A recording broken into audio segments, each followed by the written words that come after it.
Good morning এভিয়ন। আমি চলে আসছি আজকে একটা নতুন রেসিপি নিয়ে। তোমরা দেখতেই পাচ্ছ, শুভ সকাল। সবাইকে জানাই শুভেচ্ছা, আন্তরিক অভিনন্দন। আমি নিয়ে এসেছি আজকে পটলের খোসা ছাড়ানো হচ্ছে। এই পটল দিয়ে রান্না হবে আজকে রেসিপি। এক এক করে পটলগুলো কাটা হচ্ছে, খোসা ছাড়ানো হচ্ছে। আমার ছেলে লাগিয়েছিল কিছু ডাঁটা গাছ, তোমরা দেখতেই পাচ্ছ। ডাঁটা গাছগুলো উঠেছে সবে।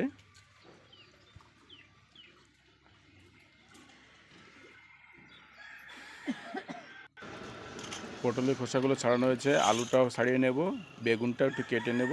এবারে আলু, পটল, বেগুনটা ভালো করে ধুয়ে আর এদেরকে আবার টুকরো করে কাটবো। পটল চিংড়ির জন্য পটলটা ছোট ছোট করে কাটা হচ্ছে, ঠিক এরকম কেটে নিতে হবে চৌকোভাবে।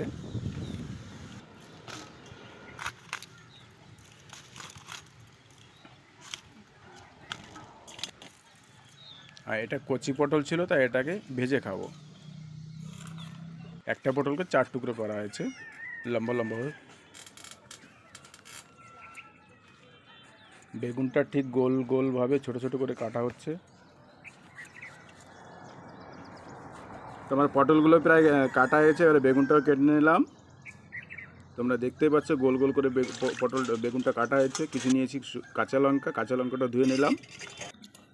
বাজার থেকে কিছু চিংড়ি মাছ এনে কেটে ধুয়ে ফ্রিজে রাখা হয়েছে, সেটাকেও ধুয়ে রাখা হলো।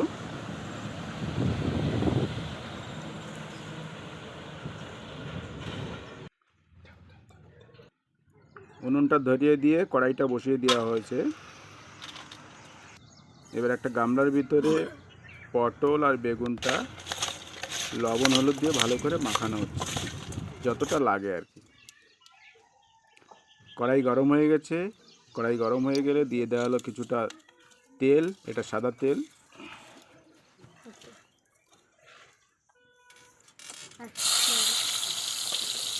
প্রথমে পটলগুলো লম্বা লম্বা করে কেটে রাখা পটলটা ভেজে নেব।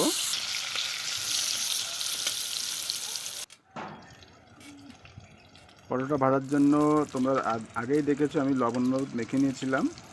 এবার ভালো করে উল্টে পাল্টে পটলটা ভেজে নেব। পটলটা ঠিক ভালোভাবে লাল লাল করে ভেজে নিতে হবে, তাহলে খেতে খুব ভালো লাগবে। পটলটা ভাজার সময় আগুনটা একটু কম রাখতে হবে। পটলটা ভাজা হয়ে গেছে, এবারে নামিয়ে নিতে হচ্ছে।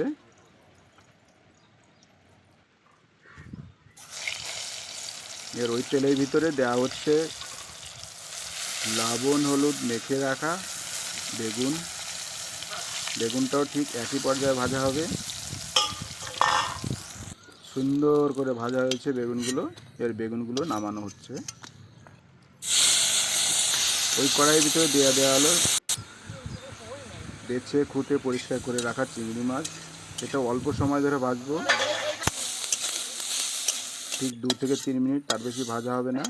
কারণ বেশি ভাজলে এটা ভালো লাগে না, ঘ্রাণটা থাকে না। ওই একই কড়াইয়ের ভিতরে দিয়ে দেওয়া হলো কেটে রাখা পটল, যেটা পটল চিংড়ির জন্য কাটা হয়েছিল। কিছুটা লবণ আর হলুদ দিয়ে ভালো করে লাল লাল করে ভেজে নিতে হবে কেটে রাখা পটলটা। পটল চিংড়ির পটলটাই এরকম করে ভাজলে খেতে খুব ভালো লাগে।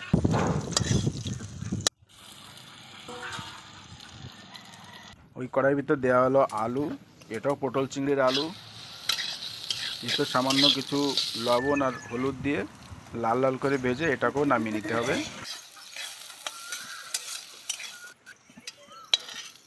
পটল চিংড়ি আলু আলাদা আলাদা করে ভেজে নিলে স্বাদটা অনেকটা বেড়ে যায়। ছেলের খিদে লেগেছে, তার জন্য ছেলের জন্য রান্না হচ্ছে ডিমের অমলেট। ছেলে বলেছে ব্রেডের সঙ্গে খাবে, বার্গার মতন করে।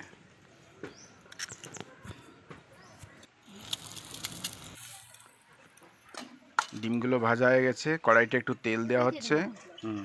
কড়াইতে তেল দেওয়ার পরে তেলটা গরম হয়ে গেলে কিছু জিরে দেওয়া হবে। এতে তেজপাতাও দেওয়া হতো, আমার কাছে তেজপাতা নেই। এবারে কিছু বেটে রাখা মশলা দেওয়া হচ্ছে, এর ভিতরে ছিল আদা, রসুন, গরম মশলা, পেঁয়াজ, লঙ্কা, রসুন সব ছিল, আর কিছু লবণ আর হলুদ দিয়ে মশলাটাকে একটু জলের সাথে ভালো করে কষিয়ে নিচ্ছিলাম। মশলাটা যখন কষানো হয়ে যাবে তখন মশলাটার ভিতরে ভেজে রাখা পটল, আলু আর চিংড়িগুলো সব দিয়ে একটু ভেজে নেব।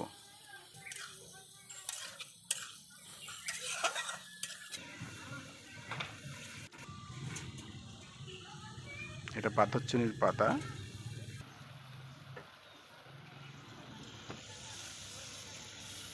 সবজিটা ভাজা হয়ে গেছে, এর ভিতরে কিছুটা জল দেওয়া হলো, যতটা লাগে আর কি। তো আগের থেকে এগুলো সব ভাজা হয়ে গেছে, তো বেশি জল লাগবে না। এবার এটাকে ঢেকে দেওয়া হলো, তাড়াতাড়ি রান্না হবে। ছেলের জন্য টিফিন তৈরি হচ্ছে, তোমরা দেখতেই পাচ্ছ। একটা ব্রেড নেওয়া আছে, ব্রেডের ভিতরে ডিমের অমলেটটা দেওয়া হলো। তার আবদার, সে এইভাবেই খাবে।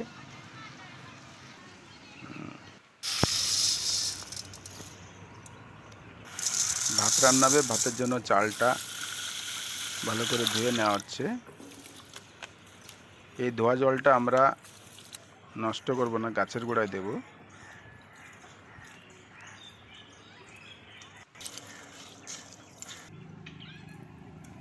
এটা পাথরচুনির গাছ। ছাদের উপরে অনেক গাছ লাগানো ছিল, জলের অভাবে সব মারা গেছে, শুধু একটা গাছই বেঁচে আছে। তাহলে এর কত ক্ষমতা থাকে গাছটার। অন্যদিকে আমার দেখো, আমার সবজিটা হয়ে গেছে, নামিয়ে নেওয়া হচ্ছে। এটা হয়ে গেল আমাদের পটল চিংড়ি, খুব কম মশলায় রান্না, ঘরোয়া পদ্ধতিতে।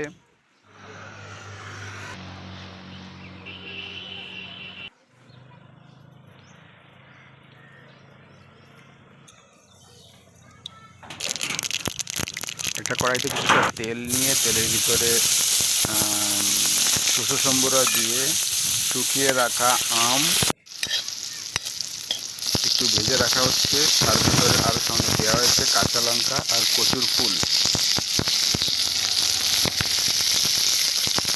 এখন গরমের সময় তো একটু টক টক ভাব থাকলে ভালো লাগে, তার জন্য আমের সঙ্গে কচুর ফুলটা ভাজা হচ্ছে। এটা ঝোল ঝোল ভাজা হবে না, শুকনো শুকনো ভাজা হবে। তাই সামান্য একটু জল দিয়ে এটাকে ঢেকে দেওয়া হলো। জলটা শুকিয়ে গেছে, এবার এটা নামিয়ে নিতে হবে। এটা গরম গরম ভাতের সঙ্গে খেতে খুবই ভালো লাগবে। ধন্যবাদ বন্ধুরা আপনাদের আমাদের এই ভিডিওটা দেখার জন্য। আপনারা আমাদের পাশে থাকবেন, আমাদের চ্যানেলটাকে সাবস্ক্রাইব করবেন, লাইক করবেন, কমেন্ট করবেন।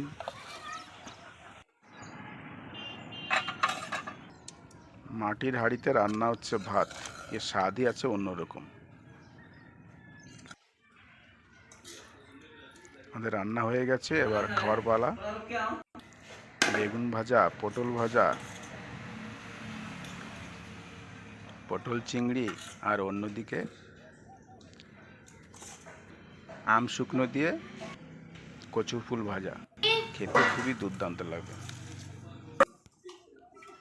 আসো।